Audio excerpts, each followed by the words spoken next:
வணக்கம் ஃப்ரெண்ட்ஸ். சும்மா இருக்கிற ஜோசப் விஜயை இவங்க சீண்டி பார்க்குறாங்களோன்னு எனக்கு தோணுது. ஏன்னா பெரும்பான்மைக்கு நான் கடிதம் கொடுத்தோம்.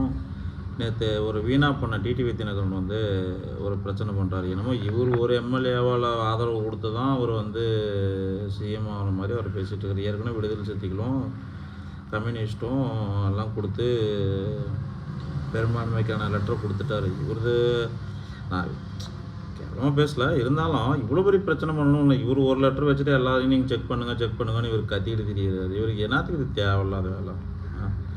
சரி, நான் ஒன்று சொல்கிறேன்ப்பா. நீங்கள் அவரை ஆட்சி அமைக்கவே கூப்பிடாதீங்க, சரியா?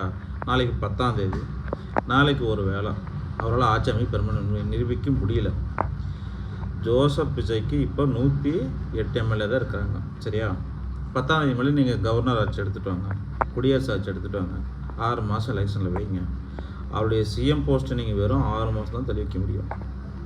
அதுக்கப்புறம் உண்மையாக சொல்கிறேன், நான் வந்து பக்கா டிஎம்கே, அதில் எந்த மாற்று கருத்தும் இல்லை. ஆனால் திருப்பி ஒரு வேளை எலெக்ஷன் வந்துச்சுன்னா ஒட்டு மொத்த எதிர்கட்சிக்குமே டெபாசிட் கிடைக்காது, எம்எல்ஏ சீட்டு கிடைக்காது. நான் இது வேணால் அடித்து சொல்கிறேன். 234 தொகுதியிலையும் ஜோசப் விஜய் ஜெயிக்கிறதுக்கான முழு காரணமாக நீங்கள் இருந்துடாதீங்க. தமிழ்நாட்டு வரலாற்றில் இப்படி ஒரு பிழை இல்லை. இது வரைக்கும் யாரும் 234 தொகுதியும் ஜெயிக்கலை. ஆனால் நீங்கள் பண்ணுறதெல்லாம் பார்த்தா 234 தொகுதியிலையும் அவர் கேன்வாஸ் பண்ணாமே வின் பண்ணிடுவார். இருக்கிற ஒரு எம்எல்ஏயும் டிடிவி தினகரன் காப்பாற்றிக்குவார்.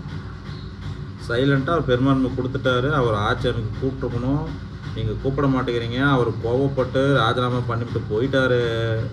ஜோசப் விஜய் உங்களால் யாரும் கணிக்க முடியாது. அவர் ஏதோ ஒரு விஷயத்துக்காக பொறுமையாக இருக்கிறாரு. நீங்கள் தேவையில்லாமல் தூண்டி விட்டு தேவையில்லாமல் பிரச்சனை பண்ணி திருப்பி எலெக்ஷன் வர வச்சு 234 தொகுதி தூக்கி அவர் கையில் கொடுத்துறாங்க. அப்புறம் தமிழ்நாட்டில் எதிர்கட்சிங்கிறதே ஒன்று இல்லாமல் போயிடும்.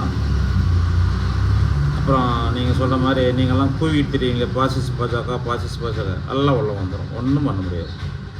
சார் கம்முன்னு ஸ்டாலின் சார் சொன்ன மாதிரி 6 மாதம் பார்க்கலாம், அவர் என்ன பண்ணுறான்னு பார்க்கலாம், என்ன நலத்திட்டங்கள் எடுத்துகிட்டு வர பார்க்கலாம். எப்படியோ ஆட்சி நடத்திட்டு விடுங்க. 5 வருஷம் 6 மாதங்கிறது 5 வருஷம் தான் ஆட்சி நடத்திட்டு உங்களுக்கு என்னங்க பிரச்சனை? அவர்கிட்ட எம்எல்ஏக்கள் இருக்குது. எம்எல்ஏக்கள் ஆதரவு இருக்கிற வரைக்கும் அவர் நடத்திட்டு போகிறாரு. இல்லைனா ரீஎலெக்ஷன் வச்சு திருப்பி அவர் 230 வந்துட்டு போகிறாரு. தப்பு டிடிவி தினகரன், நீங்கள் பண்ணுறது முழுக்க முழுட்டாள்தனமான ஒரு விஷயம் நீங்கள் பண்ணிக்கிட்டு இருக்கிறீங்க. பார்த்துக்கோங்க.